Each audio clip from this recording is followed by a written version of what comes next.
c'était le début de l'arrivée de la technologie. Moi, mon credo, c'était de dire que les agences régionales étaient mortes, mais que les agences installées en région pouvaient avoir énormément d'avenir.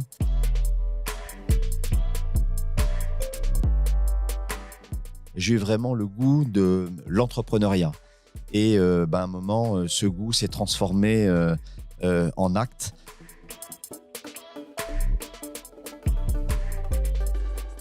J'ai passé pas mal d'années chez Havas. À Paris, je trouve que c'est une ville fantastique, mais je suis très profondément toulousain, amoureux du Stade Toulousain, tu as raison. 1, 2, 3, c'est parti. Bonjour tout le monde. Je suis super content. Je suis avec un super guest aujourd'hui qui m'a fait l'honneur d'accepter mon invitation. Jérôme Doncieux. Bonjour. Bonjour, tu vas bien, Jérôme? Ouais, super, très bien. Nice. Jérôme, toi, tu te définis comme un entrepreneur 2.0, 3.0? Un entrepreneur, je pense que c'est ça vraiment le point. Alors, il s'avère qu'en termes d'activité, je suis dans le contenu, la technologie, dans l'audio, on va en reparler. Mhm. Mais fondamentalement, je me considère comme étant un entrepreneur. Et je trouve que c'est une notion très importante. Yes. Je vais te laisser en tout cas te présenter tout à l'heure. On va parler de plein de sujets, notamment la créateur économique, l'univers podcast. La permaculture, les gens ils vont se demander mais qu'est-ce que ça a à voir avec, avec ce podcast. Et aussi, on va parler de build-up, si je peux me permettre le terme, de rachat d'entreprise. Tu es le fondateur de ETX. Tu vas nous dire ce que c'est. Je te propose, si tu le veux bien, mon cher Jérôme, de te présenter succinctement. Volontiers. Merci en tout cas de ton invitation. Euh, donc, je m'appelle Jérôme Doncieux, j'ai 55 ans. Je suis né le 22 octobre 1966 à Toulouse. Très important. Je suis Gros fan de Stade J'adore de Toulouse. j'adore vivre à Paris. Je trouve que c'est une ville fantastique. Mais je suis très profondément toulousain, amoureux du Stade Toulousain. Tu as raison. Et voilà. Donc, je suis un entrepreneur. Pour résumer, j'ai fait le début de ma carrière chez Havas.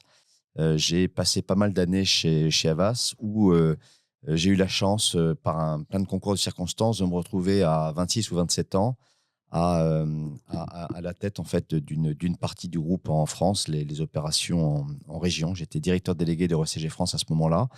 Un moment à la fois très compliqué parce que le marché est en retournement, la division perdait beaucoup d'argent et avec le soutien d'Alain Kézac, avec, en tandem avec un financier formidable qui s'appelait Bertrand Deplace, et sur la base d'une vision qui Mhm. était que, à l'époque, c'était le début de l'arrivée de la technologie. Moi, mon credo, c'était de dire que les agences régionales étaient mortes, mais que les agences installées en région pouvaient avoir énormément d'avenir. Et on a redressé ça. Donc ça, c'est vraiment la première étape de ma vie professionnelle chez Havas, où j'ai appris beaucoup de choses. Et notamment, j'ai eu vraiment le goût de l'entrepreneuriat.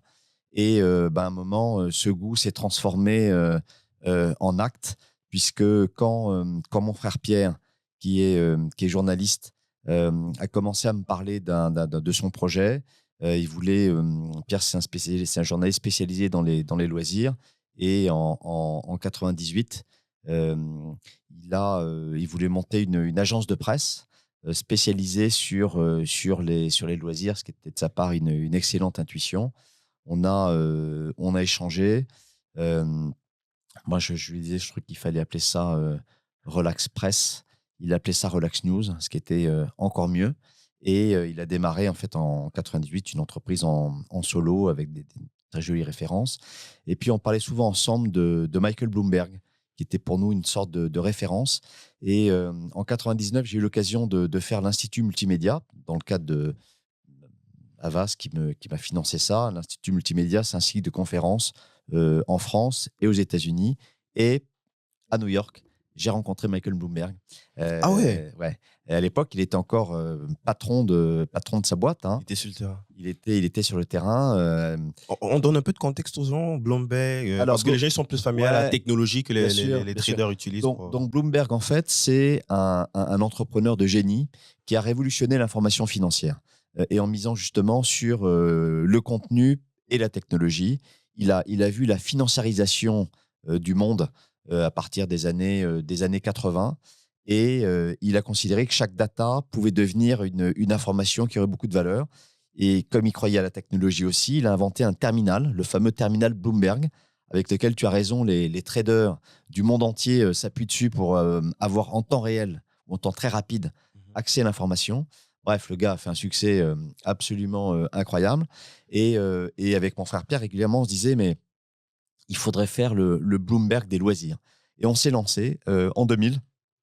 Moi, j'ai quitté Havas, où j'étais plutôt pas mal parti. J'étais un jeune manager avec peut-être du potentiel. Mais voilà, Havas m'a donné vraiment le goût de l'aventure, le goût de l'entrepreneuriat. Je suis d'ailleurs très reconnaissant par rapport à ça. Et je parlerai un peu plus tard de, Mhm. de- de Maurice Lévy, mais j'ai eu la chance de croiser voilà, comme ça des gens très inspirants. Et on a levé des fonds en 2000. Le 1er septembre 2000, on était trois, avec donc mon frère Pierre, avec Laurent Boissel, un financier qui a quitté Havas aussi avec moi. Le Et timing. voilà. Et on a monté donc Relax News, qui avait cette ambition de devenir un Bloomberg des loisirs, donc en combinant contenu et technologie. Et voilà, c'est une boîte que l'on a, dont je suis très fier, qu'on a introduit en bourse à Paris. Alors, c'était une petite introduction en 2011. Euronext. Ça s'appelait Alternext à l'époque. Ensuite, en 2015, on a été racheté par Publicis. Et la suite de l'aventure, c'est qu'en fait, début 2020, j'ai fait ce qu'on appelle un spin-off. En fait, je suis reparti de Publicis avec la société pour une raison très simple. C'est que depuis octobre 2018, enfin même un peu avant, depuis 2018, on s'est retrouvé au cœur d'un projet absolument incroyable entre Renault, Publicis et Relax News. Je m'arrête une seconde là-dessus parce que c'est fondamental. L'idée, c'est que à l'époque, Renault, et notamment Carlos Ghosn, François Dossat, Mhm. Mouna Seperi, considéraient qu'il allait y avoir une révolution dans l'automobile avec le fait qu'historiquement, la valeur se crée à l'extérieur de la voiture et ils avaient l'intuition que la valeur allait shifter à l'intérieur du véhicule. Et donc ça, c'est un premier mouvement très important. Deuxième mouvement, c'était de passer du hardware au software. Et l'intuition, c'est de dire le contenu va être déterminant, et notamment le contenu audio, je vais y revenir, Mhm. déterminant dans ce changement de paradigme absolu de l'industrie automobile. Et pour ça, fin janvier 2018, François Dossat chez Renault me dit il y a le mondial de l'auto au mois d'octobre 2018, il faut que tu nous aides, que Publicis nous aide à finalement conceptualiser l'intuition que nous avons chez Renault. Et il me met en contact avec un garçon exceptionnel qui s'appelle Franck Le Victor. Et ensemble, avec l'équipe de Publicis Sapient aussi, sur le mondial de l'auto, en octobre 2018, apparaît une capsule de quelques mètres sur le stand Renault. Ça s'appelle AEX, Augmented Editorial Experience.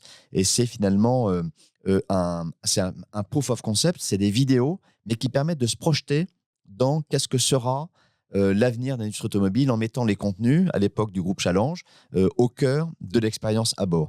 Il y a un succès absolument incroyable. Il y a des centaines de milliers de personnes qui passent sur le stand Renault. Les études sont super bonnes. D'ailleurs, tous les concurrents viennent prendre des photos. Pour dire. Voilà. Le président de la République s'arrête sur le stand, voit le truc, visiblement, ça plaît. Bref, tout ça avance. Mai 2019, à Vivatech, c'est public, il y a un accord stratégique qui est conclu entre Renault, Publicis, pour faire que AEX, cette fameuse plateforme de contenu en situation de mobilité, soit vraiment lancée. Et donc, le but, c'est de faire ça. Ce qui est moins public, c'est qu'en fait, on a un accord qui vise à ce que d'ici la fin de l'année 2019, Renault prenne le contrôle de Relax News avec une très, très grande ambition derrière pour Renault. Et puis, on sait tous que la situation de Renault s'est dégradée à la fin de l'année 2019. Et donc, légitimement, ils ont décidé de geler le projet, ce qui était normal. C'était une déception, mais c'était normal. Et moi, je me suis dit, mais en fait, ce que j'ai appelé cette révolution industrielle, le fait que le contenu au cœur de la voiture, et notamment le contenu audio, on va y revenir, était une opportunité absolument exceptionnelle et je ne pouvais pas la laisser passer. Et donc, je me suis dit que cette opportunité, il fallait redevenir un entrepreneur pour la saisir, prendre des risques incroyables, avoir l'agilité de l'entrepreneuriat. Et grâce aux dirigeants de Publicis, à la fois Maurice Lévy, Arthur Sadoun, Agathe Bousquet aussi, Gauthier Piquet. Bref, on a convenu qu'ils m'ont autorisé, laissé faire repartir, faire donc ce spin-off. Et donc, en janvier 2020, j'ai créé ETX, Editorial Transformative Experience, sur la base de Relax News. On s'est installé dans un immeuble super audio, super rock, qui est l'immeuble de Radio Nova, des Inrock, le groupe média de Mathieu Pigasse. Et on a commencé, on est redevenu une start-up, au fond. Est-ce que c'est une nouvelle boîte ou c'est un prolongement En fait, Relax News? en termes juridiquement, c'est la même entreprise. En revanche, en termes de projet, moi, j'ai coutume de dire que nous sommes une PME. Une PME qui a 20 ans, mais en fait, une start-up qui a 2 ans. Et c'est ça le sujet. En fait, on est une start-up qui a 2 ans, puisque depuis janvier 2020, on a parcouru un chemin incroyable, puisque l'idée de TX, c'était de dire que l'audio allait absolument transformer l'expérience utilisateur de l'industrie automobile, je l'ai dit, mais en fait, grâce aux voix de synthèse, et on va, j'imagine, en parler, moi, je considère que la révolution de l'audio, et on parle, vous savez, tu sais, on parle beaucoup du voice first, hein, c'est probablement la 3e très, très grande vague de l'Internet. Cette voice first, c'est comme un iceberg. La partie visible de l'iceberg, ce sont les podcasts, parce que c'est glamour, c'est de super qualité. La partie invisible, c'est le fait que grâce à la technologie, et c'est très, très récent, on peut transformer en 100 langues et accents des contenus textes en audio. Et ça veut dire quoi? Ça veut dire que cette révolution industrielle, elle est désormais absolument possible. D'ailleurs, elle est très encouragée par le Covid. Tu as 3 facteurs pour développer un très gros business. Un, il faut que sociétalement, les conditions soient réunies. Et là, le terrain est extraordinairement favorable dans le monde entier à l'audio, parce qu'il y a une fatigue digitale partout, parce qu'avec la Covid, ça a amplifié le triomphe du télétravail, du multitasking et des nouvelles mobilités. Donc, ça veut dire que sociétalement, la condition est vraiment très, très réunie, très puissante pour qu'il se passe quelque chose. Deuxièmement, technologiquement, par rapport à mon image de l'iceberg, des producteurs de podcasts de très grande qualité, il y en a plein. On va revenir sur l'aventure Magellan. Mais parallèlement, la technologie dite text-to-speech, qui permet de transformer des contenus texte en audio, s'est améliorée de façon incroyable depuis quelques mois. Nous, on considère que c'est depuis août 2020 que la qualité des voix de synthèse est passée de la qualité servicielle, qui était son cas depuis 30 ans, à une qualité informationnelle. Ça veut dire quoi? Très concrètement, aujourd'hui, si tu veux écouter le Figaro, qui est le quotidien leader en France, en fait, tu vas sur le site et tu peux écouter le Figaro. Si tu veux avoir les informations de la Tribune, qui est un média d'information très innovant en matière d'économie, tu vas dessus et tu peux écouter la Tribune. Donc, que tu sois en train de faire ton jogging, tu sois dans ta voiture, tu sois dans les transports en commun, en train de marcher. Voilà. Et donc, sociétalement, les conditions sont réunies. Technologiquement, le fait de pouvoir massivement et ultra qualitativement transformer des contenus texte en audio, ça change tout. Et quand tu as le sociétal et que tu as la technologie, businessment parlant, pour donner un chiffre, on considère que à l'horizon 2030, le marché de l'expérience à bord dans l'industrie automobile, c'est 40 milliards. 40 milliards d'euros. Et on considère que probablement au même horizon, ce marché de l'audio-augmentation, qui peut concerner les médias, j'en ai parlé, mais des institutions, des entreprises, le secteur de la santé par exemple, c'est 20 milliards. Donc si tu veux, tu as un mouvement extraordinairement important. Donc Relax News, ETX, et puis là, on a décidé d'accélérer à fond dans ce domaine-là. Première étape, au CES 2021, on a lancé une plateforme qui s'appelle ETX Revolusound, qui a été repéré par le Jacobs Media Tour, qui au CES depuis 30 ans sélectionne les meilleures innovations, enfin ce que eux considèrent comme les meilleures innovations digitales mondiales. On a eu la chance, un peu le bol, je vais te dire, d'être sélectionné parmi les meilleures innovations mondiales avec cette plateforme qui transforme des contenus texte en audio de façon extrêmement qualitative. Nous, on a l'ambition d'être la solution la plus premium, la plus qualitative dans ce domaine-là.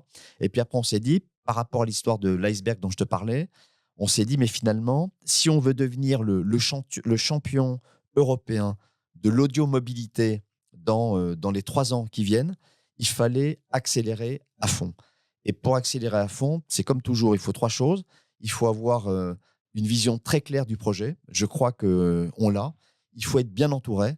Et on a la chance d'être très bien entouré, puisque dans notre conseil d'administration, on a des gens comme Benoît Habert de chez Habert Dassault Finance. On a Luc Châtel, l'ancien ministre. On a Mathieu Pigasse, à la fois le grand banquier d'affaires et grand entrepreneur dans les médias. Isabelle Schoumerger de chez Deco, Béatrice de Clermont-Tonnerre, qui est une ancienne de chez Google et de chez Lagardère, et il y en a d'autres, Sébastien Danet, etc. Donc, on est extrêmement bien entouré. Et puis, moi, j'ai le goût, je suis assez audacieux. Et donc, quand tu vois une opportunité, il faut accélérer à fond. Et c'est donc pour ça qu'on a décidé, on a eu l'opportunité fantastique de s'allier avec Magellan, de faire l'acquisition de Magellan. Donc, l'objectif, c'est quoi? C'est qu'on veut devenir le champion de l'audio en mobilité. Pour ça, par rapport à ce que j'ai dit précédemment, il faut combiner à la fois de la technologie, évidemment, il y en a beaucoup chez Magellan, beaucoup chez ETX. Il faut avoir les meilleurs contenus, à la fois podcast et audio augmenté, et puis une super équipe. Bah, finalement, cette alliance avec Magellan, qui est une première étape de notre grande ambition, c'est la convergence d'une stratégie, d'une technologie, de talent, d'équipe. Et puis au passage, il y a des investisseurs importants comme Euraseo, comme BPI France, qui ont rejoint nos actionnaires, qui historiquement sont à côté de moi, donc Habert Dassault Finance, Publicis, et l'équipe, et on reviendra sur notre équipe, mais sur la permaculture, j'ai donné 12,5% du capital à l'équipe, 1% à la Fondation EPIC, parce que je crois beaucoup, beaucoup, beaucoup que mieux on mélange, mieux ça pousse. Mais ça sera l'occasion. Donc voilà, donc si tu veux, pour résumer, j'ai démarré chez Havas.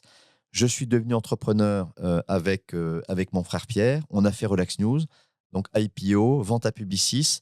Et puis j'ai fait le spin-off de Publicis. J'ai donc créé ETX Studio. Et là maintenant, bah, c'est l'opération Magellan. Donc là, on arrive dans l'étape ETX Magellan. Et pour résumer, nous, on est convaincus que pour être très fort dans ce business-là, il faut être très bon sur la production, je crois que c'est le cas, très bon sur la diffusion, c'est le cas, et la monétisation. Donc là, on a des accords stratégiques sur la monétisation.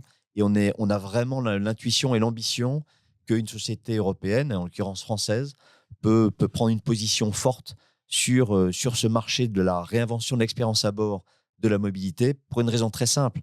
Les Français, historiquement, ont été très, très bons dans l'histoire de l'industrie automobile. Et moi, je crois beaucoup aux ADN, à la fois personnels, collectifs. Et voilà, donc c'est tout le but de cette aventure. Ah, ça fait beaucoup d'informations. Je n'ai pas voulu te couper là. Et là, on a une vision panoramique de ton parcours. Mais je propose quand même qu'on revienne un peu derrière, qu'on revienne au niveau de Toulouse. Ouais. Tu es né à Toulouse, c'est ça? Ouais. Et c'est quoi? Est-ce que tu peux nous parler un petit peu de ce qui t'a conduit jusqu'à justement rejoindre Havas? Tu as fait quoi comme études avant? Alors, donc, je suis toulousain. J'ai fait le début de mes études. Enfin, j'ai fait mes études à Toulouse. Après, j'ai fait une prépa école de commerce. Je suis parti à Paris faire l'ISG, donc l'Institut supérieur de gestion. Mhm. Et là, il m'est arrivé un premier truc génial. Il y avait un journal qui s'appelait Forum Gestion.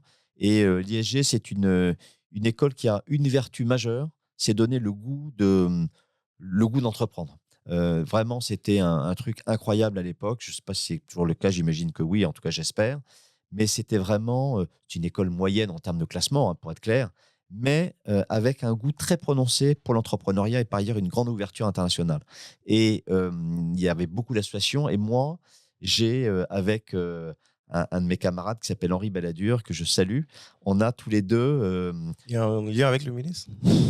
Bon oui, peu importe, Oui. mais peu importe, mais c'est voilà, surtout que c'est un garçon remarquable et avec Henri, en fait, on a pris la responsabilité associative de Forum Gestion Mmh. et voilà, on a développé un mini, groupe de presse, à l'intérieur de l'école avec, des newsletters, avec pas mal de choses, je crois que c'était pas mal et puis, Ah ouais, on est en quelle année là? Avec les newsletters, c'est ouais, non, mais des newsletters, au début, c'est des trucs papier. Genre, à l'époque, c'était ah du d'accord. papier, tu vois? Mais avec différentes choses thématisées, je crois que c'était pas mal. Mmh. Et puis, bah, comme toujours dans ces cas-là, tu dois faire un rapport de stage. Et plutôt que de faire un rapport de stage sur ce qu'on avait fait, dans Forum Gestion, Mmh. on a proposé à la direction de l'école de, faire une recommandation sur la campagne de communication, de l'ISG. Et donc le rapport de stage, ça a été ça. On a En fait, on a fait un truc de fou. On a vendu, in fine, la campagne à l'école. Donc, en fait, notre rapport de stage est devenu Un projet, une vraie campagne de publicité. Au passage, moi, j'avais pas un rond. Ça m'a permis de pas payer ma dernière année, donc c'était cool. ah ouais. Et puis on a fait cette campagne, on a fait travailler un grand photographe, je crois de chez Sigma. Le concept, c'était, ISG, la rencontre des talents et on avait décliné cette notion de talent. Je crois que c'était pas mal. Je crois que la campagne était assez peu utilisée, mais pour moi, c'était quand même une fierté et je me suis dit: «Tiens», moi, j'étais passionné à la fois par le journalisme, par l'information et par la communication. Donc j'étais vraiment, j'hésitais entre ça. Familialement, il y avait pas mal de goût pour le sujet de l'information, et avec ma campagne sous le bras, j'ai envoyé un mail, enfin ou une lettre, non, à l'époque, une lettre à, un monsieur très important pour moi qui s'appelle, Alain Simon, qui était l'un des dirigeants d'Havas. Havas, côté, communication et hasard de l'histoire, il était toulousain. Il me reçoit, je me souviens, avenue Charles de Gaulle, au siège d'Havas à l'époque. Il me reçoit, j'arrive avec ma campagne sous le bras. Je lui dis: «Écoutez, j'y connais rien. Voilà ce que j'ai fait et j'aimerais faire mon service militaire, en VSNE, donc en service civil, dans une agence, de publicité». Bon, j'étais, à la fois naïf et audacieux. Je crois que ça l'a fait marrer, en Ça fait. permettait en fait de pas aller, En fait, sur le terrain? tu faisais un service, militaire plus long, mais au lieu de le faire, avec en tenue militaire, tu le faisais avec un attache case, Ah. dans une entreprise. Ah ouais, ça c'était Et malin, hein. voilà et bah, d'ailleurs la France, c'est un système, vachement bien. Je vais te raconter d'ailleurs, il y a eu un article la presse, marketing anglaise assez drôle où ils sont un peu foutus de ma gueule, mais je vais te raconter. Et bref, donc Alain Simon m'a donné ma chance, m'a dit: «Écoute, pour, mériter de qu'on t'envoie quelque part, dans le monde faire ton service militaire, ben, il faut que tu nous prouves que tu es bon». Et donc j'ai démarré, chez HDM, Havas Dentsu Marsteller à Toulouse et voilà, je crois que ça s'est bien passé, j'ai Mmh. adoré et ils m'ont envoyé à Londres faire, mon service militaire, chez Havas. Donc c'était, extraordinaire d'être à Londres pour faire son service militaire dans une agence magnifique, au cœur de Londres. Petit détail, quand je suis arrivé, objectivement, mon niveau d'anglais était pourri. C'était vraiment très, très mauvais. Donc au bout de 15 jours, ils m'ont dit, «Bon, on nous dit à Paris que tu es bon, mais ce serait bien que tu parles mieux, quoi». C'est pas très valorisant ça. Ah non, j'ai raté mon début, vraiment raté mon début et donc j'ai repris des cours intensifs et tout pendant 8 jours et ça m'a donné confiance. Ça m'a donné confiance et alors là, pour le coup, au fur et à mesure, ça s'est bien passé et c'est l'époque où on est en 92 où, la crise économique, une première récession arrive en Europe. Évidemment, elle touche l'Europe, par l'Angleterre et là, j'ai vu, heu, que les crises, c'était à la fois, risque et opportunité. Risque parce que ça secouait à fond, toute l'économie anglaise était très, très secouée. Havas souffrait comme tout le monde et d'ailleurs anecdote, le vendredi, il y avait des je comprenais pas pourquoi il y avait des bouquets de fleurs, à l'entrée de l'agence et en fait, j'ai compris, Les gens se suicident en fait. pas du tout, le vendredi, ils licenciaient et les femmes partaient, les femmes licenciées partaient avec un bouquet de fleurs. Ça, c'est un peu toute l'Angleterre, tu vois, c'est le paradoxe. Mais bon, donc c'était très dur, très, très dur. Mais en même temps, moi, j'ai je faisais mon service militaire, j'étais pas très cher, j'étais payé par la France et ils m'ont donné ma chance. Et donc, en fait, notamment sur le budget Orangina Europe, j'ai commencé à travailler. Et là, mon niveau d'anglais s'était un peu amélioré. Mhm. Et j'ai beaucoup, beaucoup travaillé et voilà, j'ai bien progressé. Et après, mon service militaire s'est terminé. Je suis revenu à Paris, une sorte de directeur de cabinet d'Alain Simon. J'ai appris énormément de choses avec lui, avec toutes les personnes qui étaient dans l'équipe. Et puis quelques années après, il y a eu une restructuration, bon bref, et j'ai pris à 26 ou 27 ans, j'ai pris le management de cette division. Euh, voilà, un moment assez compliqué, Mhm. j'en parlais tout à l'heure. Ouais. Et puis voilà, donc ça c'est mes débuts chez Havas.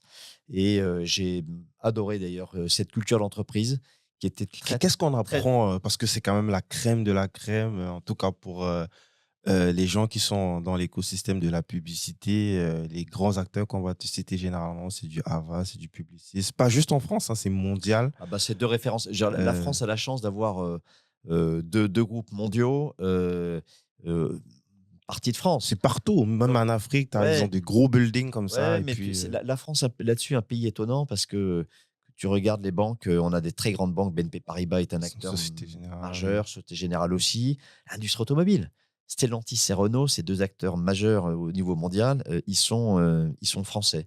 Mhm. Donc voilà, bah, effectivement, dans la communication. Donc moi, ce que j'ai appris, en fait, paradoxalement, je ne me définis pas du tout comme un publicitaire.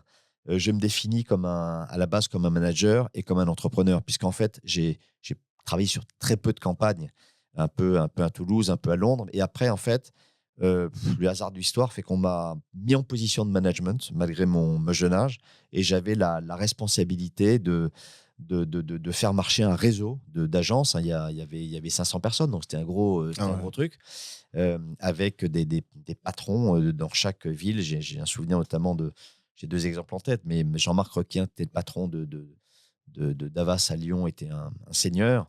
Jacques Delanoë, qui est maintenant le président du club de foot de Rennes, pareil, était un type incroyable. Et donc, moi, j'étais jeune, ils étaient plus âgés que moi, et en même temps, je représentais le groupe. Et donc, je me suis aperçu que bah, tu peux pas avoir un argument d'autorité quand tu es jeune comme ça. Donc, Ouais. j'ai essayé de m'imposer par euh, ma capacité à apporter des idées sur le plan stratégique, à être inlassablement au soutien du business, des managers. Et avec Bertrand Deplace et tout le monde, voilà, on a C'est réussi. quoi? C'est plus de la négociation. Comment est-ce Non, que. c'est plutôt que moi, je pense que moi, je crois au leadership circulaire, au fond. Je crois à l'effet d'entraînement. Je crois pas du tout à l'autoritarisme. Et voilà. Donc, je crois que tu réussis si tu es inspirant, si tu es entraînant. Et pour être inspirant et entraînant, il faut que tu aies des intuitions qui soient bonnes. Ça, c'est la base. Mhm. Et deuxièmement, il faut mouiller le maillot. Euh, L'intuition, ça, c'est un truc qui se travaille, c'est inné. alors, moi, je suis fondamentalement intuitif. Fondamentalement intuitif. Et je crois que euh, c'est un trait commun, d'ailleurs, des entrepreneurs et des leaders politiques. C'est l'intuition. C'est-à-dire qu'à un moment, pour sentir bah, si je reviens sur l'audio, c'est la révolution industrielle dont je parle. Voilà, moi, quand on a vendu à Publicis, je suis allé beaucoup aux États-Unis. J'ai commencé à voir beaucoup de choses autour de l'audio de synthèse. Donc, je me suis dit, tiens, il y a quelque chose autour de ça. Et un bon entrepreneur, c'est une bonne éponge, hein. Je veux dire, c'est Mhm. ça le principe.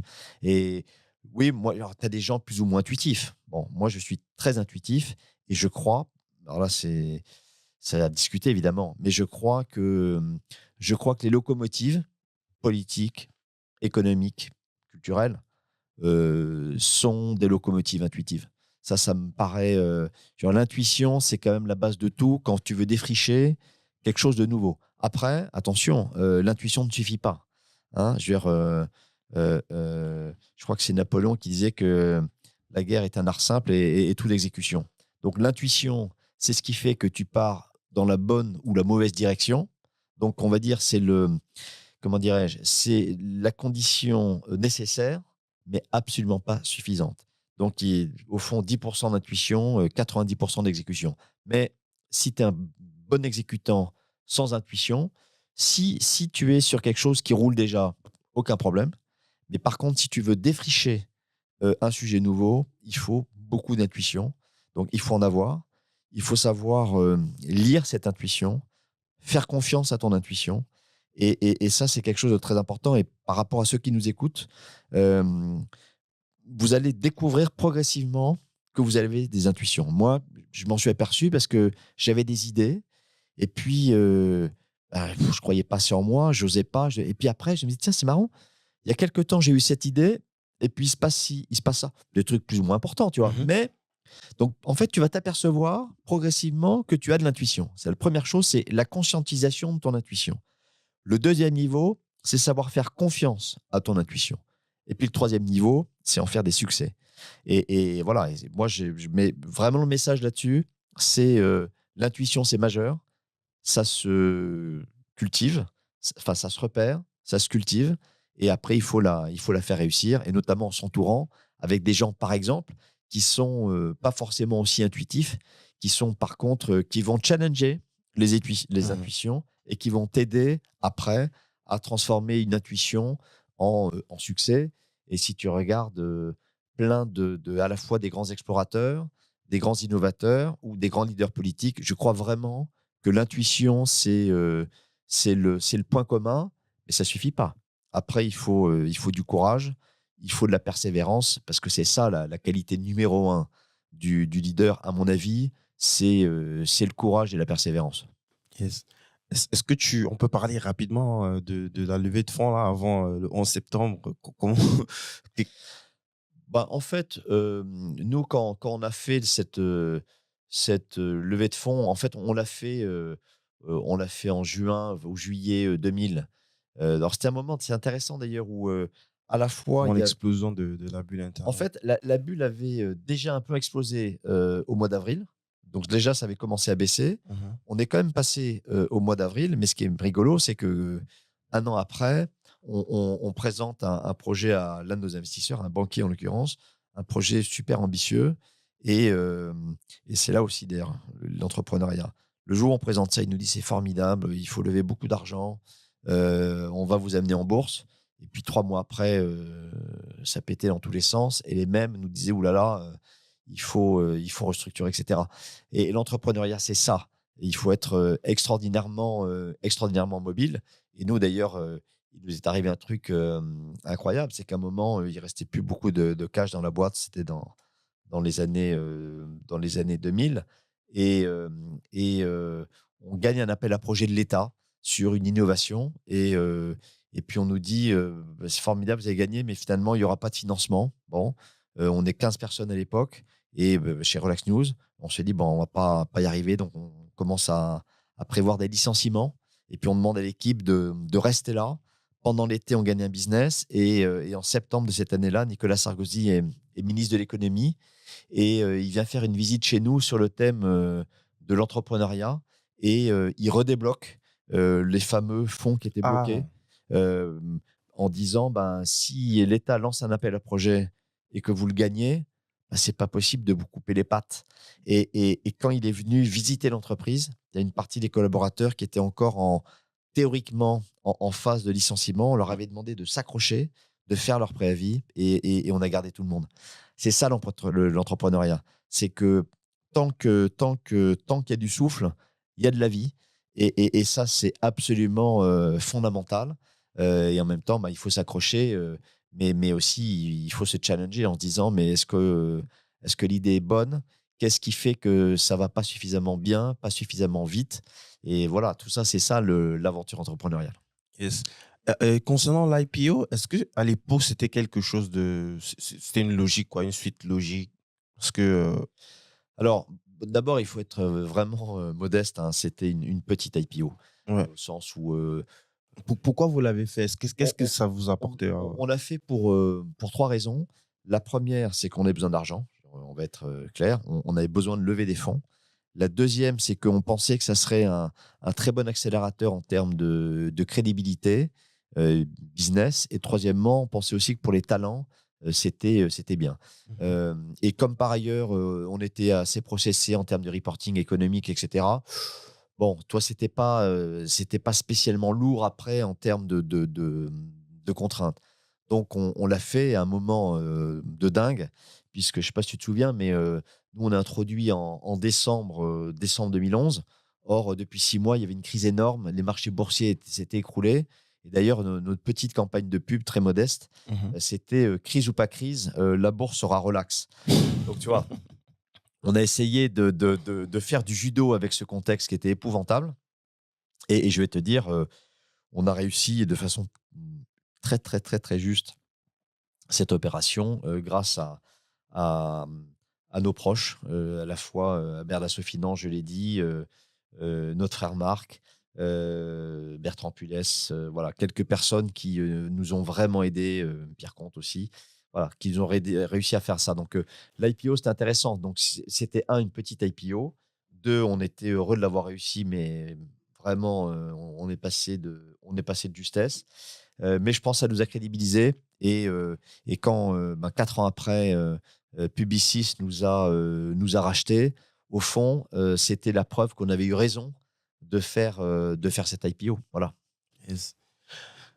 Euh, et qu'est-ce qui se passe après un IPO? Parce que ça devient quand même les montagnes russes. Tu es obligé de déclarer tout. T'as plus, est-ce- comment est-ce que ça se passe après? Alors, les montagnes russes, c'est marrant que tu dis ça parce que le soir où on a sonné la cloche, donc où officiellement on était introduit en bourse, euh, je crois que c'était le 16 ou 17 décembre 2011. Moi, j'avais dit, attention, ce soir, le vendredi soir, je pars en vacances en Australie. Et j'étais absolument crevé, donc je pars en vacances en famille. Et le mardi, je vois que mon téléphone sonne dans tous les sens. Et on perdait, je ne sais plus, 20 ou 30%, ou 30% en bourse. Donc un bordel sans nom, alors qu'il y avait très très peu de mouvements. Mais comme on avait un flottant, c'est-à-dire des actions vendables Mhm. en très très petite quantité, si tu en achetais un peu, ça faisait monter vachement le cours. Si tu en vendais un peu, ça faisait écrouler le cours. Mhm. Donc ça a été mon bizutage. Et en fait, tu apprends à arrêter de regarder le cours de bourse. En fait, c'est ça le truc, et d'essayer d'être concentré sur le business, sur le fait d'avoir à délivrer le mieux possible ta feuille de route. Voilà, et donc ça a été un apprentissage vraiment intéressant là-dessus en termes de, comment dirais-je, de recul par rapport aux montagnes russes au quotidien dont tu parlais, parce que si tu rentres là-dedans, tu es mort. Parce que si tu es obsédé par l'évolution quotidienne du cours, tu es mort. Et je répète, hein, c'était une toute petite opération.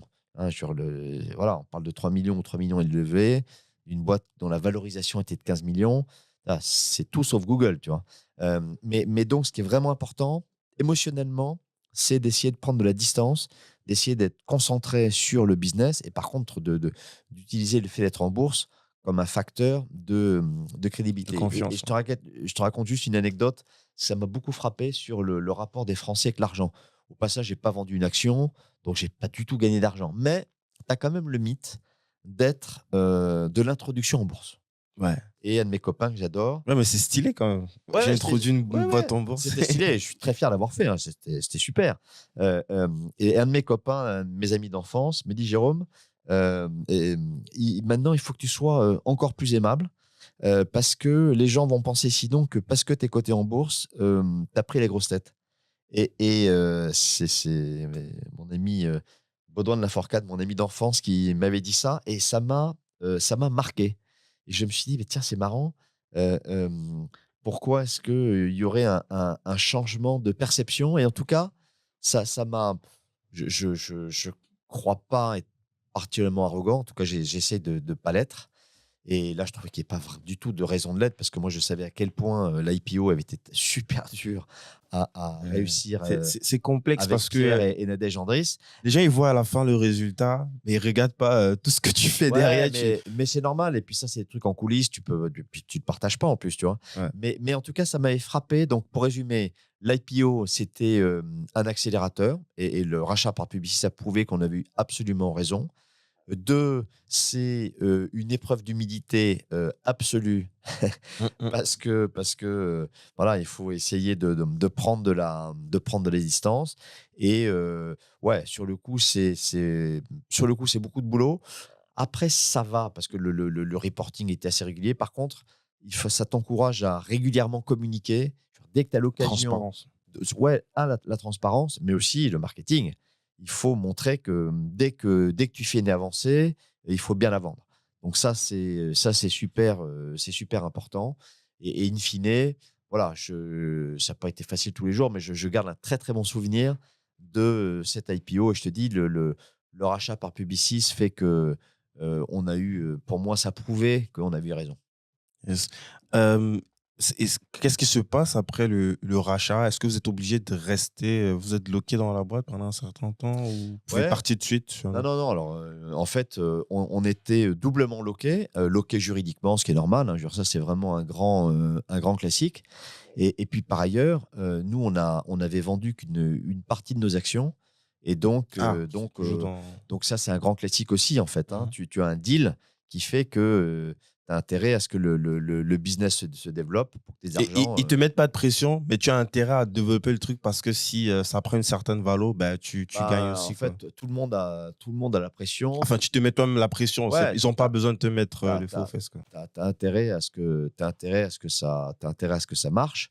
Et voilà, après rentrer dans un groupe, c'est pas facile. Moi, ce que j'ai adoré chez Publicis, c'est là aussi l'état d'esprit entrepreneurial. Cet Mmh. état d'esprit entrepreneurial, à la fois, bah, c'est Marcel Bleuchten-Blanchet, le fondateur de Publicis, qui l'a instauré. Et il a une devise qui était climb higher. Donc toujours viser plus haut, escalader plus haut. Et ça, Maurice Lévy, qui était son successeur emblématique, avant de passer le témoin à Arthur Sadoun, bah, Maurice Lévy a fait ça de façon incroyable parce que quand donc Marcel est le fondateur de Publicis, qui est une agence au début assez franco-française, même si je crois qu'ils ont eu assez vite l'intuition de l'internationalisation. Donc voilà, et c'est Maurice Lévy qui vraiment a fait de Publicis un groupe quand même incroyable au niveau mondial. Les gens ne se rendent pas compte, mais quand tu vas à Chicago, tu as une tour Léo Burnett. Léo Burnett, c'est Publicis. Saatchi, qui est l'une des plus belles marques de pub au monde, c'est Publicis. Bon, bref, voilà. Donc, sans parler évidemment de l'immeuble des Champs-Élysées. Donc Maurice Lévy a fait un truc incroyable. Et moi, alors, je veux dire, je comment dirais-je, j'ai eu la chance, voilà, de rencontrer Maurice Lévy, qui est un leader incroyablement inspirant, qui a cru en nous. C'est pour ça qu'il nous a rachetés. Lui, il croyait, euh, c'est cette conviction commune, que le mix contenu-technologie pouvait être transformant pour les entreprises. Et je vais être très franc, au début, on n'a pas réussi. On n'a pas réussi parce que on est arrivé chez Publicis. En plus, Sébastien Danet, qui a piloté l'opération de rachat à l'époque, il présidait Publicis Média, est parti au bout de quelques mois. Donc voilà, donc c'était, même si après l'équipe qui le succédait, notamment Gauthier Piquet, a tout fait pour qu'on s'intègre bien. Objectivement, je sais pas, 2 ou 3 premières années, ça a été compliqué parce qu'on n'arrivait pas à bien trouver notre place. Voilà, Avec le c'était. recul, tu penses que c'est quoi? C'est la politique des grands groupes? Non, je crois que je crois que c'est 3 choses. Un, je pense que notre produit à nous n'était pas assez clair. Voilà, je te le dis franchement, je pense que notre produit n'était pas assez clair. Deuxièmement, je pense qu'il y avait un gap culturel assez important et que ça prend du temps de couvrir ce gap-là. Et puis troisièmement, il y avait un contexte dont j'ai parlé, toi, d'évolution managériale Ouais. chez Publicis, qui fait que on n'était pas la priorité, je comprends bien. Et après, ce qui s'est passé, c'est que quand, en l'occurrence, j'ai initié le projet avec Renault, là, c'était vraiment la démonstration de la raison d'être du rachat de Relax News par Publicis. Mettre le contenu et la technologie au cœur de la transformation d'un très grand client. Donc, moi, je suis heureux parce que finalement, on a fait la démonstration stratégique et businessment un peu avec AEX du sens absolu de cette opération. Après, malheureusement, l'opération a été gelée, le rachat de Relax News par Renault a été gelé. Donc, c'est à la fois un problème, mais une chance, puisqu'aujourd'hui, je suis à la tête de TX et Publicis étant toujours notre actionnaire, je pense qu'in fine, ils feront on sera un très bon investissement pour eux et tant mieux. Yes. On va revenir sur le rachat de Magellan. Mais pour faire la transition, je voulais qu'on essaie de rentrer un peu sur l'audio. Tu as parlé de le contenu de l'audio qui est hyper déterminant dans le business de l'automobile. Et j'imagine que ça doit être quand même l'un des principaux facteurs qui t'a amené à davantage creuser le sujet. Euh, Alors, au fond, pourquoi l'audio et pourquoi l'auto? Tu vois, c'est un peu ouais. les deux questions. Pourquoi l'audio? J'ai dit tout à l'heure. Hein, la, la, le voice first, c'est la prochaine très très grande vague d'explosion de l'Internet parce que le fameux search va être de plus en plus audio. Et voilà, donc ça, on va dire, le contexte de l'audio, il était là. Et je redis une chose qui me paraît très importante. Je crois profondément à cette combinaison du podcast, donc des contenus produits humainement de très grande qualité, et aussi ce que j'appelle l'audio-augmentation. Tu transformes des contenus texte en audio avec une qualité absolument incroyable. Et moi, je parle de révolution industrielle à cause de ça. C'est vraiment cette combinaison du podcast, des voix de synthèse, qui vont révolutionner l'expérience utilisateur, mais dans plein de domaines. Le média, je l'ai dit tout à l'heure, mais si tu prends l'exemple des institutions, le Sénat a décidé de devenir l'une des premières institutions massivement audio augmentées au monde. Pourquoi? Parce qu'ils veulent qu'il y ait un nombre croissant de personnes qui puissent suivre les travaux du Sénat et au lieu d'aller lire un certain nombre de contenus, tu vas les écouter. Et ça va être vrai pour les entreprises. Si tu prends l'exemple de la santé, les contenus en matière de santé, c'est super important, à la fois les publications scientifiques, mais si ça se trouve, moi j'ai l'intuition que les notices des médicaments que personne ne lit, bah, la synthèse, tu vas pouvoir l'écouter. C'est intéressant. Si dans quelques mois, tu vas, par exemple, au printemps, à mon avis, tu pourras écouter les étiquettes. Bref, donc si tu veux, je pense que cette révolution, elle va être déterminante dans les 10 prochaines années dans la révolution des usages. Donc ça, on va dire, c'est le phénomène général. Pour répondre à ta question, pourquoi l'automobile? J'ai dit tout à l'heure, l'automobile, historiquement, t'achetais une voiture parce que pour son moteur, sa carrosserie, la marque. Sauf que le contexte a énormément changé. Limitation de vitesse, tu as quand même une forme de scepticisme, voire d'opposition sociétale de plus en plus importante. Les jeunes veulent plus passer leur permis. Donc, même si la beauté de la voiture est toujours important, ce critère-là est moins important. Je te donne 2 chiffres. Est-ce que tu sais que l'on passe, un particulier, il passe 5 ans de sa vie dans une voiture. 5 ans. Ah ouais. Un professionnel, on estime qu'il passe 15 ans de sa vie dans une voiture. Et aujourd'hui, grosso modo, tu fais pas énormément de choses dans ta voiture. Tu peux écouter passivement la radio, tu peux passer quelques coups de fil, bon. Mais l'opportunité, c'est quoi? L'opportunité, c'est faire de chaque trajet l'opportunité pour soit travailler, soit te cultiver, soit te divertir. Et ça, c'est révolutionnaire. Et c'est rendu possible. Pourquoi? Ben, par la technologie. D'abord parce que la 5G fait que l'accès à l'information en permanence dans ta voiture, tout ce qui est connectivité va marcher. Et deuxièmement, le fait que nous, avec Magellan, on parle de l'autoradio du futur. On pense en fait que l'avenir, c'est ça, c'est de repenser totalement un objet que tout le monde connaît, c'est la radio dans sa voiture. Très bien, c'est formidable. Et moi, j'adore écouter la radio en voiture, mais finalement, c'est passif et c'est pas personnalisé.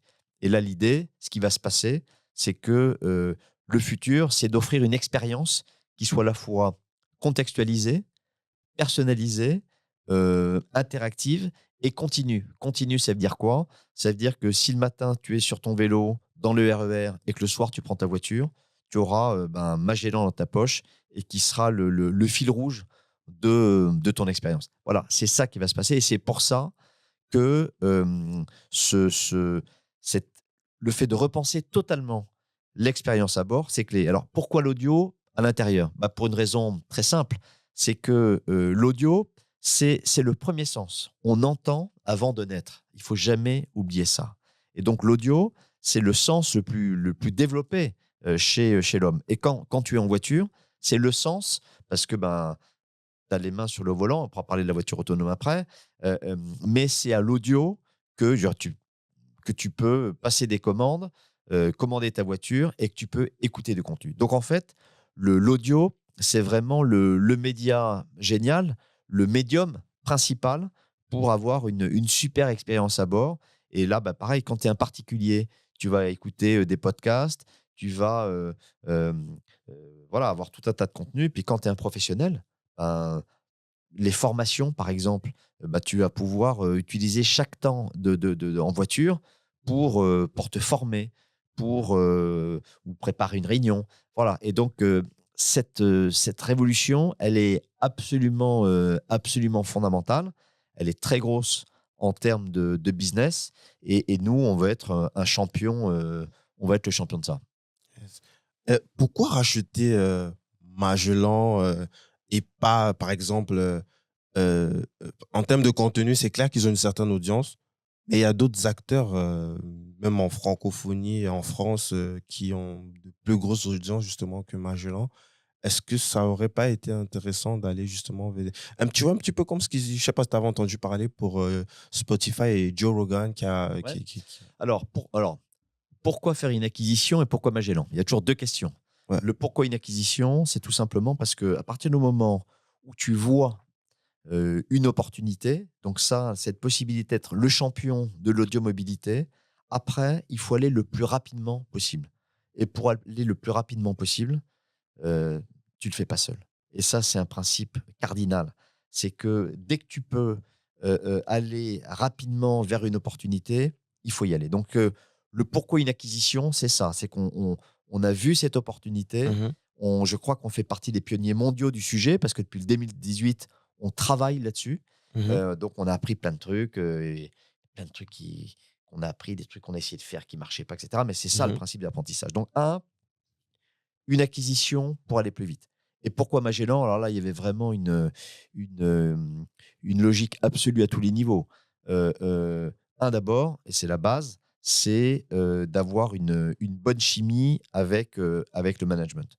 Moi, je connaissais un peu Mathieu Gallet, qui m'a été présenté il y a quelques années par Laurent Guimier, et Mhm. on s'est tout de suite bien entendu. Je ne connaissais pas du tout Arthur Perticose, qui est sur le cofondateur de Je Magellan. crois qu'il gère la technique. Ouais, le produit et la techno, c'est un mec incroyable, qui est avec nous comme senior product advisor. Mathieu est à la fois le directeur général de Magellan et il a pris la présidence du conseil d'administration. Moi, jusque-là, j'étais président directeur général et on a dissocié la présidence du board, Mhm. très anglo-saxon, et moi, je suis le premier actionnaire et le patron opérationnel. Mais donc, première chose, la chimie avec des talents. Deuxièmement, le fait qu'en termes de technologie, ils ont développé beaucoup de choses et donc ça nous fait gagner un temps fou. Et là, on le voit, on commence à travailler sur des projets avec des gros constructeurs automobiles. Le fait que nous, on avait cette intuition-là, une partie du savoir-faire et eux, un savoir-faire complémentaire, fait qu'on est en train d'aller très vite sur le sujet. Mhm. Donc, la chimie managériale, la technologie, les contenus, l'ensemble des équipes et la marque. Quand tu veux, quand ta promesse est de dire que chaque voyage va être l'occasion, ou de façon personnelle ou professionnelle, de découvrir quelque chose, quand tu t'appelles Magellan, ça peut pas être mieux. Ah, c'est clair. Ouais, c'est vrai quand j'y pense là, à l'instant Magellan, là, tu rentres directement dans. C'est un sens total. Donc, pour nous, il n'y avait pas meilleure acquisition que Magellan. D'ailleurs, on a parlé d'autres choses. Quand on a su qu'il y avait cette opportunité, voilà, on s'est concentré là-dessus. Ce qu'on a dit publiquement, c'est que c'est une première acquisition parce qu'on est ambitieux Mhm. et on aura d'autres projets dans les prochains mois, les prochaines années. Donc, ça n'exclut pas le fait qu'il y ait d'autres, je sais pas si je vais dire créateurs de contenu qui, même si c'est intéressant, comme tu l'as dit, d'associer le contenu et la technologie, ça n'exclut pas d'aller. Ah bah, il y aura d'autres acquisitions, mais on est plutôt sur les sujets technologiques que de contenu. Aujourd'hui, en termes de contenu, Mhm. alors c'est très présomptueux de ma part, mais entre les équipes de TX et les équipes de Magellan, on a déjà des équipes fantastiques. Donc notre priorité, c'est pas de renforcer la partie contenu avec des acquisitions. On a déjà Mhm. une équipe fantastique. Mhm. Euh, c'est de dire, je prends un exemple qui est l'exemple de la monétisation. Ça, c'est un sujet sur lequel, tiens, on se dit, à terme, ça aura un intérêt. Après, tu as plein de façons de faire. Justement, aussi, il faut parler de monétisation du contenu. Ce serait quoi ça permet de rentrer justement dans la technologie. Je sais qu'il y a des trucs qui se font déjà avec des plateformes comme, je crois, ART19, un truc comme ça. Bah, en fait, si tu veux, sur le comment se fait la monétisation du contenu dans la voiture, par exemple. Dynamique, ouais. Prenons cet exemple-là. Bon, en amont, tu as le constructeur automobile. Pourquoi il va vouloir mettre massivement du contenu dans la voiture? Un, parce que ça va lui permettre de vendre son modèle, que ce soit un modèle grand public ou utilitaire, plus cher. Et deux, ça va être ce qu'on appelle la préférence de marque. Parce qu'il y aura Magellan dans la voiture, tu auras plus envie d'acheter ce produit-là. Donc ça, c'est en amont les deux raisons de fond qui vont donner envie de faire ça. Et puis, en aval, comment est-ce que le constructeur automobile et nous, on va gagner de l'argent? Tu auras d'une façon ou d'une autre un abonnement. Alors peut-être que l'abonnement, les 6 premiers mois, ils seront peut-être dans le prix de vente du modèle, mais tu auras un abonnement. De la même façon que Netflix, c'est un abonnement et de la publicité, tu auras très probablement une forme de monétisation publicitaire. Et trois, de l'affiliation. Parce que si tu t'abonnes, je sais pas, à l'usine nouvelle, parce que tu as un abonnement professionnel à Magellan et que tu as découvert quelques contenus de l'usine nouvelle et que tu as envie de t'abonner à l'usine nouvelle, et ben voilà. Donc c'est ça le business model et c'est là où la monétisation est importante et que les technologies de monétisation permettent deux choses. D'une part, d'avoir beaucoup de data, évidemment en étant respectueux du RGPD. Hein. L'Europe est très en avance là-dessus et tant mieux, parce que ça va permettre aux entreprises européennes d'être les meilleures en la matière. Donc, cette data, elle va avoir beaucoup d'intérêt. Et puis, les 5 ans qu'un particulier passe dans une voiture ou les 15 ans qu'un professionnel, ça, tu imagines bien qu'en termes de monétisation du temps d'attention, de monétisation publicitaire, ça a énormément de valeur. Donc, voilà, la monétisation, c'est ça. Et c'est pour ça que nous, on croit beaucoup au triptyque production, diffusion, monétisation.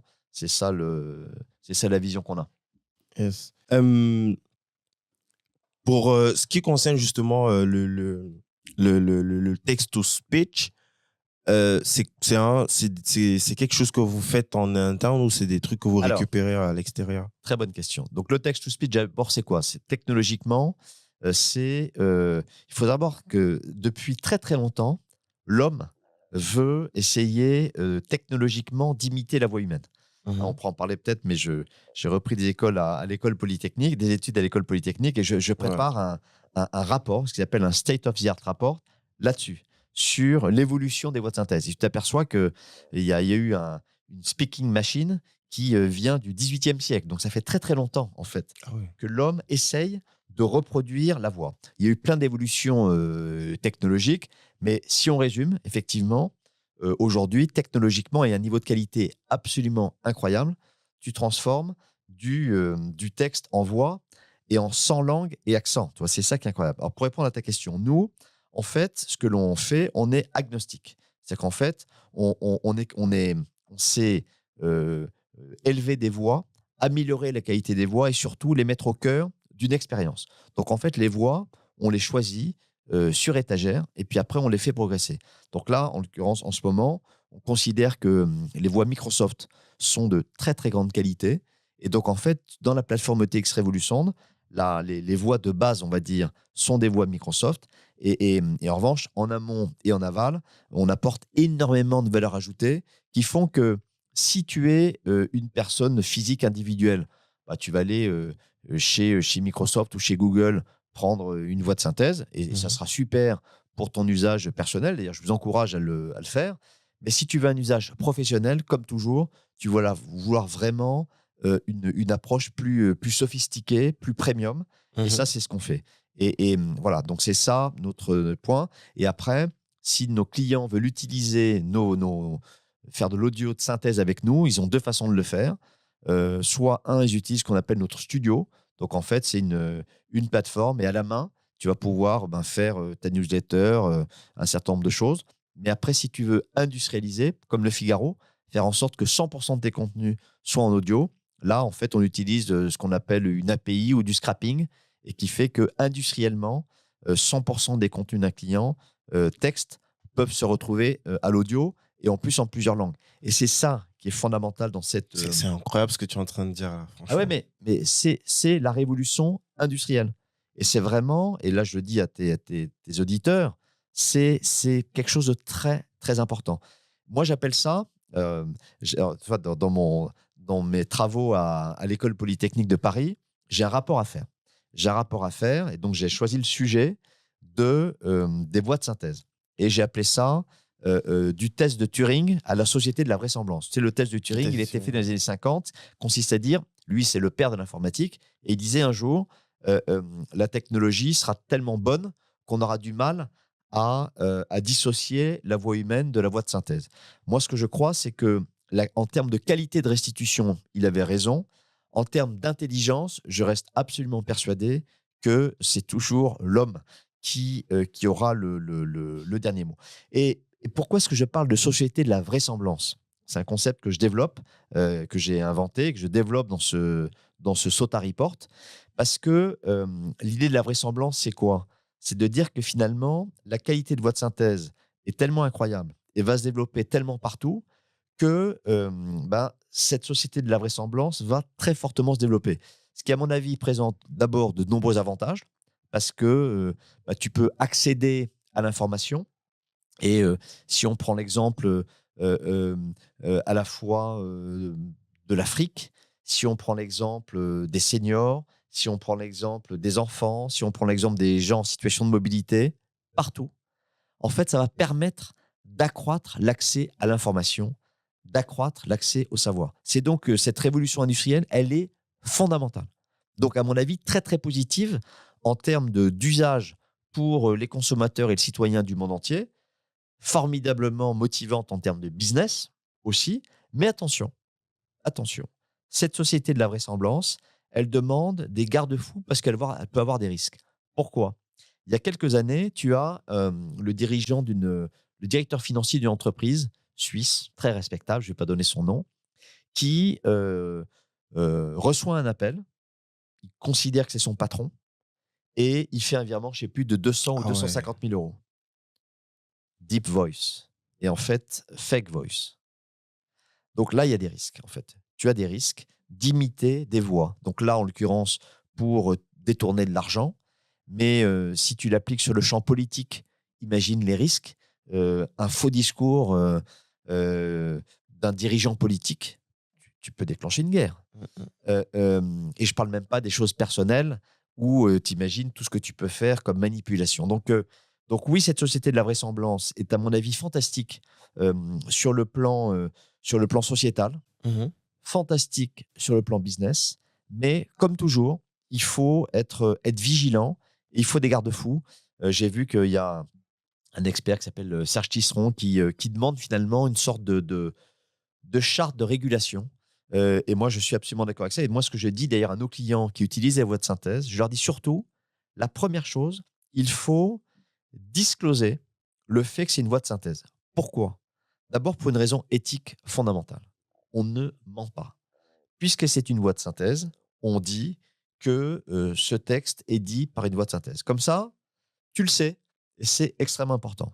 Donc d'abord, l'argument éthique est majeur. Et par ailleurs, ça tombe bien, je crois aussi que sur le plan marketing, c'est formidable. Pourquoi? Parce que les qualités sont absolument incroyables. Je l'ai dit, depuis août 2020, on considère que on est passé de l'ère de la qualité servicielle à la qualité informationnelle. Et puis le troisième niveau, ça sera vraiment un niveau émotionnel, ça commence.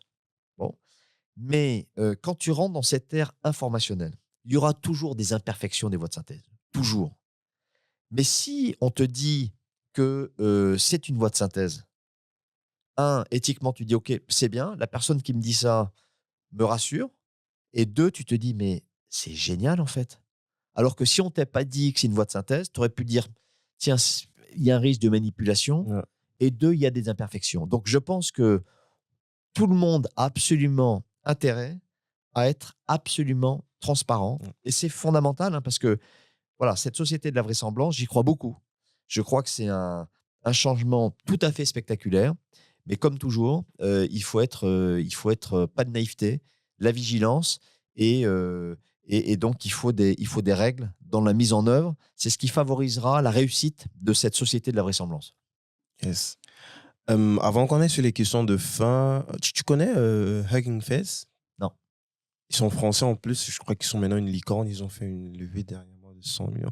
Ils ont aussi développé une tech comme ça qui permet, j'ai même testé ça avec du texte, de transformer, non, c'est plutôt l'inverse, la voix en texte, c'est plutôt la voix Ouais. en texte. Ouais. Alors oui, j'ai situé. Ouais, ben là, en fait, tu as plusieurs mouvements qui sont en train d'arriver autour de ça. Et il faut que tu saches que ce que j'appellerais l'école française de l'audio est très, très forte. Il y a beaucoup de spécialistes. L'IRCAM est l'une des équipes de recherche les plus fortes au monde en matière d'audio. La semaine du son a été inventée en France et c'est devenu, je crois que c'est l'UNESCO qui est partenaire, ça se développe dans le monde entier. Il y a eu même un projet à un moment, je trouvais ça génial, de vouloir faire sur le modèle des expositions internationales, des expositions universelles, Mhm. une exposition internationale du son. La France je pense, a beaucoup d'avance et beaucoup d'atouts pour être un acteur mondial en matière d'audio et de technologie. Donc, plus rédacteur, mieux ça sera. Intéressant. C'est quoi les choses les plus difficiles de ta vie, de ton job? C'est quoi? Qu'est-ce qui est le plus, qu'est-ce qui te...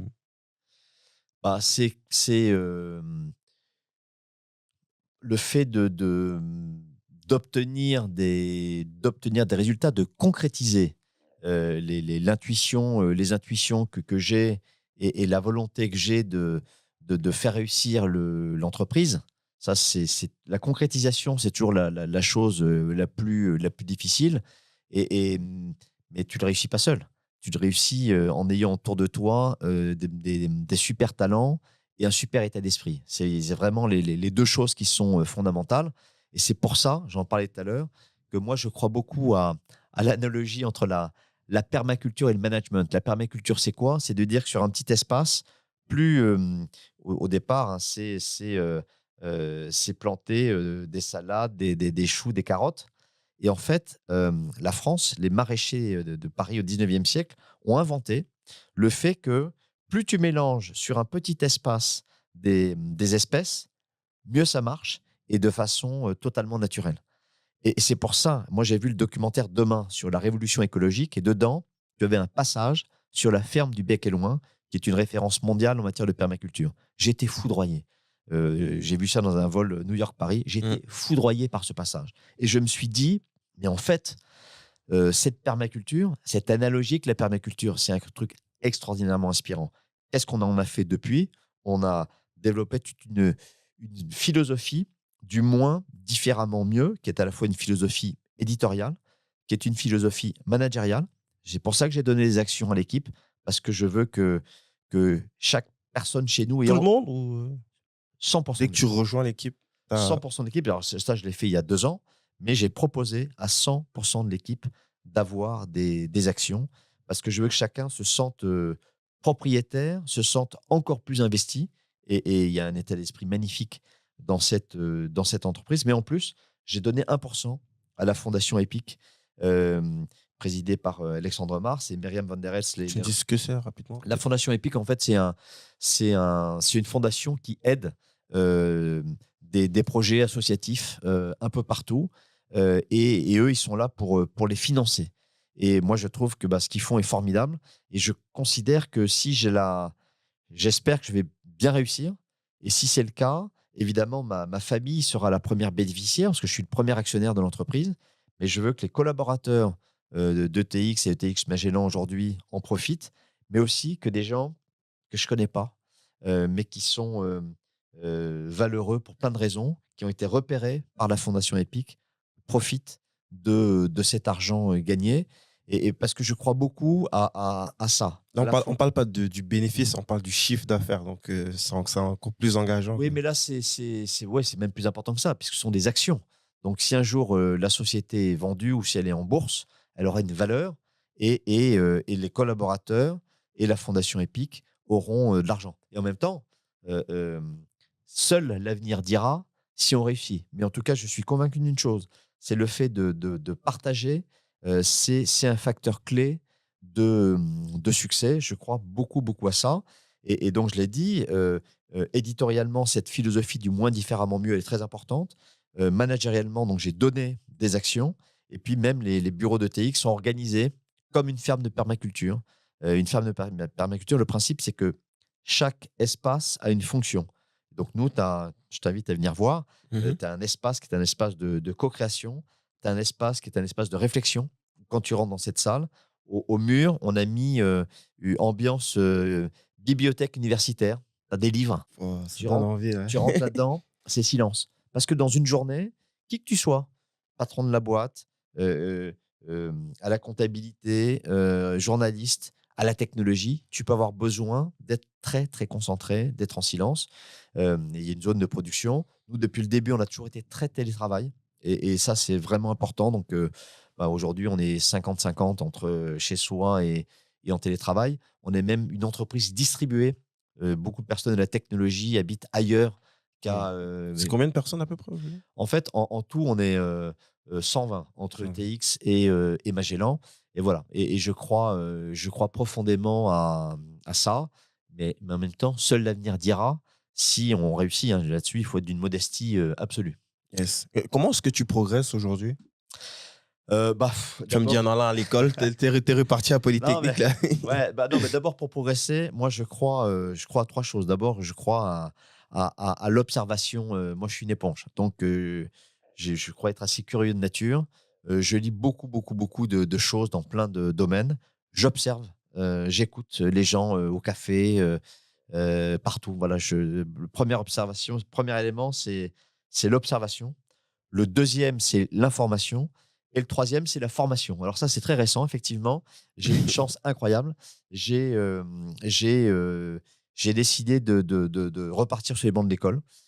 Et j'ai été pris à l'Executive Master de l'École Polytechnique de Paris, l'IX, qui est effectivement la plus C'est un grande. gros coup de pression que tu mets aux gens d'un certain âge. Là. C'est la plus grande école scientifique française et je crois que tu es vraiment dans les meilleurs Ouais. classements mondiaux des. C'est sur concours? Comment t'es Alors, en pris? fait, c'est pas un concours, mais en fait, tu as un process de sélection. Je crois qu'ils ont reçu, ils prennent 36 personnes tous les ans.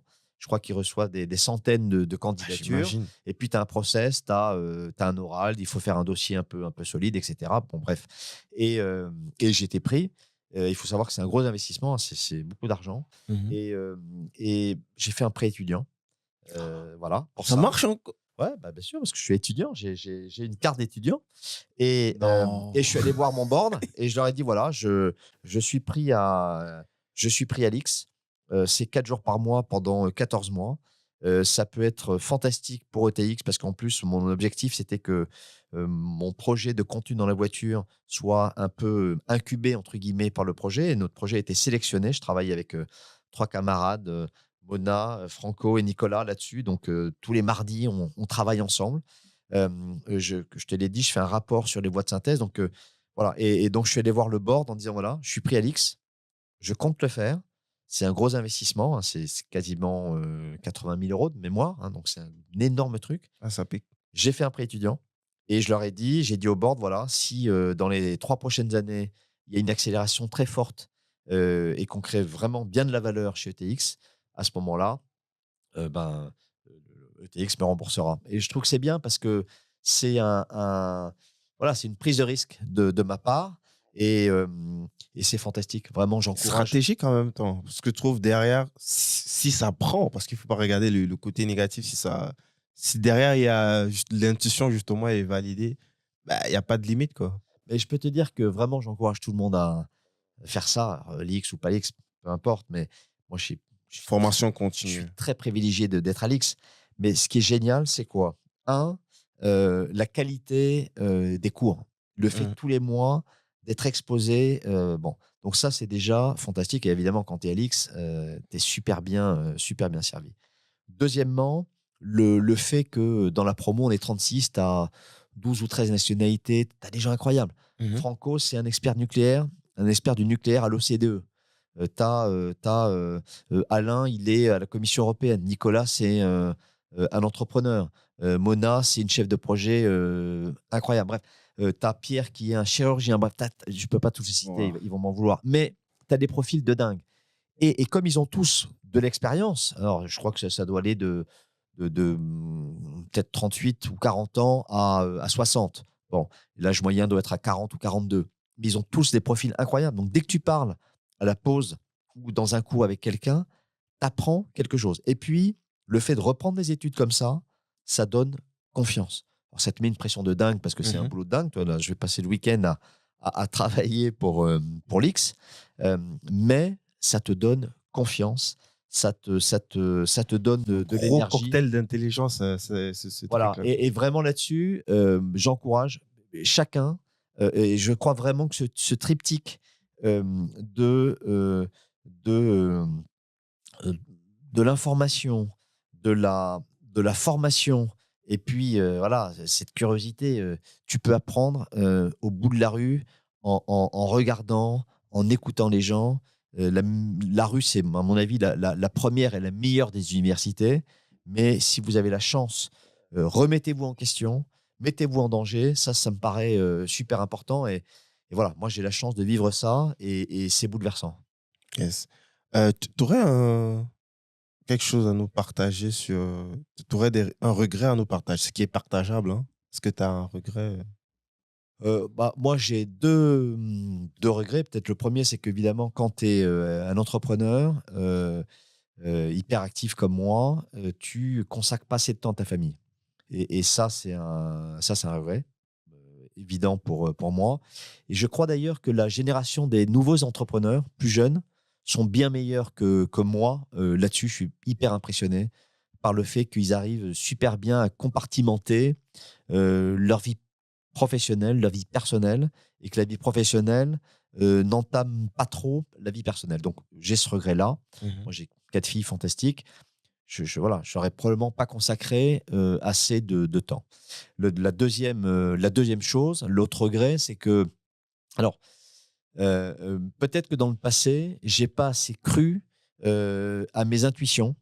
Là, en l'occurrence, je crois que avec ETX et Magellan, je vais réussir cet alignement le plus parfait possible entre le fait d'avoir une intuition et d'avoir suffisamment confiance en moi pour accélérer à fond. Tu vois, dans le passé, voilà, peut-être que 2 ou 3 fois, j'aurais dû, Tu avais des réserves?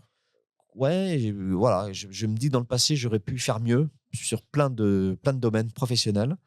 Et là, je crois qu'on est en train de réussir un truc exceptionnel.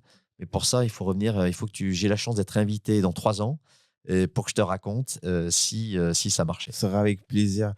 Concernant le premier point, moi, j'ai écouté Tony Parker dans un podcast qui dit à peu près. Bon, c'est vrai qu'il doit avoir peut-être 5 ans ou 7 ans de moins que toi. Il est, en tout cas, je crois qu'il doit être peut-être 42, 43 ans. Il dit que pour ses enfants, c'est vrai qu'il a passé très peu de temps avec ses enfants par rapport à sa carrière, qui est très exigeante, beaucoup d'entraînement. Mais par contre, il parle de moments de qualité. Moi, je j'ai pas d'expérience, j'ai pas d'enfant, donc je sais pas ce que c'est, mais je me demande, est-ce que c'est pas quelque chose un point intéressant aussi? Ah, OK, bien je sûr. passe pas beaucoup de temps avec mes enfants, mais le temps que je passe avec mes enfants, c'est d'une qualité, on parle pas de, juste être là comme ça, H24 avec ses enfants, mais avec, devant son écran ou devant son téléphone, quoi. C'est vraiment, tu es avec eux, c'est à fond. C'est un petit moment, mais c'est des moments d'extrême qualité, quoi. Oui, mais ça, j'ai eu la chance. J'ai eu et j'ai la chance d'avoir ça. Bien sûr, tu as raison. Euh, Ça, c'est pas propre Je dis aux. parce qu'il y a C'est, plein de c'est- papas qui culpabilisent. Je comprends, hein, ouais, mais j'ai ouais. C'est, l'impression c'est que. pas propre aux entrepreneurs, mais tu as raison.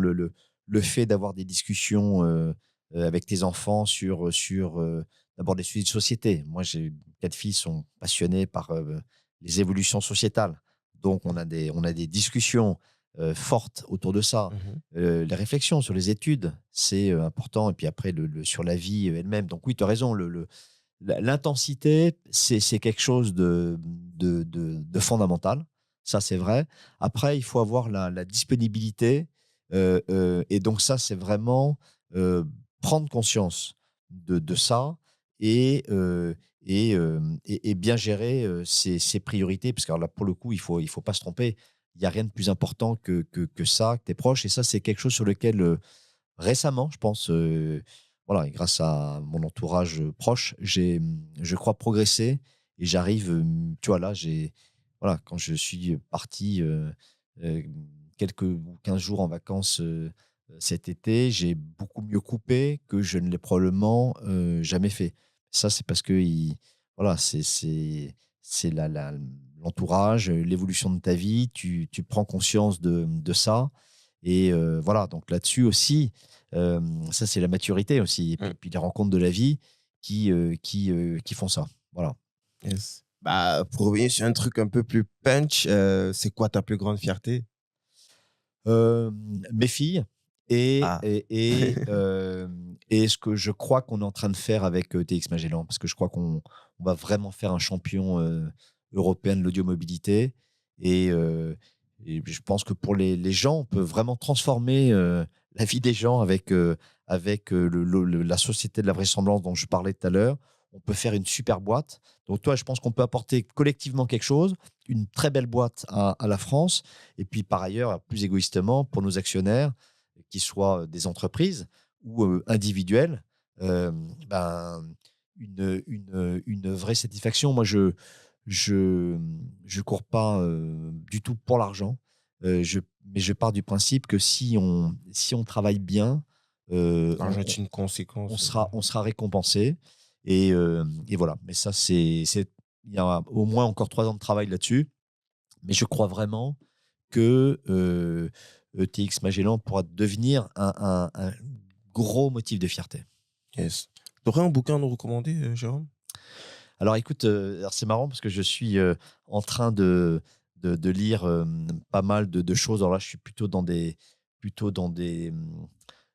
lectures plutôt techniques, mais j'ai lu Mhm. l'autre jour, un, il y a quelques semaines, un livre qui m'a beaucoup frappé, qui est Le sens de la vie de Romain Gary, qui est en fait la restitution d'une interview qu'il a faite à Radio-Canada, je crois. Et j'ai été absolument marqué par ce livre qui raconte finalement ce mélange de siècles bouleversés. Tu sais, il est russe, euh, famille de l'Est. Sa mère voulait absolument quitter les pays de l'Est, aller en France. Elle a eu un amour de son fils absolument incroyable, alors qu'on est en pleine guerre, c'est un bordel sans nom. Donc, je trouve que Romain Gary est un personnage, et donc ses livres, très, très inspirants, à la fois par son parcours personnel, euh, son talent d'écrivain, dont je rappelle par ailleurs qu'il a eu 2 fois le Goncourt Mm. sous son nom et sous celui d'Émile Ajar. Donc je trouve que c'est un personnage et le sens de la vie, mais après il y a d'autres choses qu'il a écrites. Et en même temps, je suis un lecteur modeste, donc je n'aurais absolument pas la prétention d'étaler une quelconque grande culture que je n'ai pas. Voilà. Non, pas exagéré non plus. Il y a toujours quelque chose à partager, en tout cas. Le peu que tu connais, bah, ça aide celui qui n'a Voilà, non mais donc quasi. ça, et non, je voulais te remercier et dire aussi, je voulais conclure sur un point, c'est que on parlait de Toulouse, donc évidemment, j'espère que le Stade toulousain va faire une grande saison. Non, il y a un point qui me paraît important pour la France, c'est que les Jeux Olympiques vont être organisés à Paris et par la France en 2024. Je dis par la France parce que il faut jamais oublier que le surf va être à Tahiti, ce qui permet de prouver que la France est un pays universel. Ça, c'est quand même En réalité, c'est le pays le plus grand du monde, quoi. eh Si tu oui, tiens compte de tout, voilà, c'est un pays tout est petit. qui a une forme d'universalité que je trouve géniale. Et voilà, c'est de dire à la fois aux Français Je trouve que ayons conscience de la chance géniale que l'on a d'avoir ça, et puis encourager à la fois les athlètes qui se préparent pour ça, et puis ceux qui nous écoutent, de se dire qu'il y aura un grand rendez-vous à Paris en 2024. Et moi, je trouve ça ultra motivant. Je crois d'ailleurs au passage que Paris pourrait devenir une ville, là c'est un peu un appel que je lance, mais une ville audio augmentée, parce que l'audio pourrait être au cœur justement de l'expérience pour tous les touristes du monde entier qui, Je pense aussi. qui viendront à Paris, qui, après Toulouse, est la plus belle ville du monde. Yes. Après tout, là, tu vas te faire des... Est-ce que tu aurais un dernier mot pour cette génération? Quelque chose d'impérissable, une bouteille à la mer? Bah, moi, je parlais de la permaculture tout à l'heure. Je crois beaucoup à cette idée, à cette société, du moins différemment, mieux. Je pense qu'on doit être obsédé par ça, et que chacun, personnellement, collectivement, on peut être porteur de cette société du moins différemment mieux. Deuxièmement, philosophiquement, je crois que le mieux on mélange, mieux ça pousse. C'est vraiment quelque chose de super inspirant. Et puis je terminerai par ma devise personnelle, qui est que le hasard est l'expression la plus aboutie de la volonté. Voilà, moi je me suis inventé cette devise à laquelle je crois beaucoup, et qui est un mélange du fait qu'il faut être curieux de tout, avoir confiance dans la vie, et savoir voir les opportunités et les déclencher. Voilà, ça c'est vraiment quelque chose d'important, que l'on naisse puissant, ou que l'on naisse humble, même s'il y a plein de freins pour les plus modestes. Je crois vraiment à cette devise, et voilà, le mix d'intuition, de confiance. Et après, moi, je considère que c'est la responsabilité des politiques de faire en sorte de donner à chacun sa chance. Ça, c'est vraiment un truc super important. Et je reboucle là-dessus. C'est pour ça que, à mon petit niveau, j'ai donné les actions dans la boîte, j'ai donné à la Fondation EPIC. Je crois que chacun, et je trouve que plus on est privilégié, plus on doit jouer son rôle de locomotive. Ça, c'est, à mon avis, fondamental. Et c'est ça le boulot des entrepreneurs aussi. C'est d'apporter des idées, de changer la vie des gens, à la fois utilisateurs et ceux qui sont avec toi dans l'aventure. Voilà. On te contacte où, Jérôme? Je peux te donner mon mail. T'es sûr que tu veux mettre ça en public? Ouais. Bon, sinon, en tout cas, contactez-moi LinkedIn? sur LinkedIn, sur Twitter. Voilà. Mais en tout cas, mais c'est un point. Moi, de temps en temps, je suis sollicité pour rencontrer des gens, etc. J'essaie de le faire au maximum. Maximum. Alors, parfois, c'est un quart d'heure, une demi-heure, une heure, tu vois. Mais moi, j'ai été dans la vie, il y a plein de gens qui m'ont aidé, qui m'ont ouvert la voie. Mhm. Et je pense là aussi que chacun, on a cette responsabilité-là d'essayer d'être locomotive d'une façon ou d'une autre. D'une façon ou d'une autre, c'est super important. Et moi, je suis très attaché à ça. Jérôme, ce podcast s'appelle Débrouillard. C'est quoi pour toi un débrouillard? C'est quelqu'un qui ne lâche jamais rien. Quelqu'un qui lâche jamais rien, que ce soit les difficultés personnelles, professionnelles, et qui, évidemment, en respectant les règles du jeu, arrive à avancer. Et je dois dire que ça me fait penser à quelqu'un qui a beaucoup compté pour moi, qui disait que j'étais, c'est un démerdard, il y arrivera toujours. Et voilà, je crois beaucoup voilà, à la volonté. Ça, je crois que c'est important. J'ai dit l'intuition. Et en même temps, il faut être lucide sur le fait qu'on n'a pas tous les mêmes chances. Voilà, il y a des gens qui peuvent avoir des contraintes, etc. Il ne faut pas les juger, il faut les aider. Mais quand on a la chance d'être, j'ai envie de dire, en bonne santé, ce qui est l'élément de base, et d'avoir plus ou moins de facultés, pour moi, le message, ce que j'ai toujours dit à mes enfants, c'est vous êtes très privilégiés. Donc, finalement, vous devez, quels que soient les choix professionnels que vous ferez, mais d'essayer d'être des locomotives, parce que finalement, c'est ça, la responsabilité de chacun. Et moi, je crois beaucoup à ça. Bah, je te remercie, Jérôme, pour déjà ta bienveillance, ton partage, ta transparence aussi, parce que tu as partagé plein de trucs parfois à la limite du off, euh, toujours pour permettre à chacun de nous de se faire sa propre idée et de grandir. J'ai vraiment hâte de suivre tout ça de près.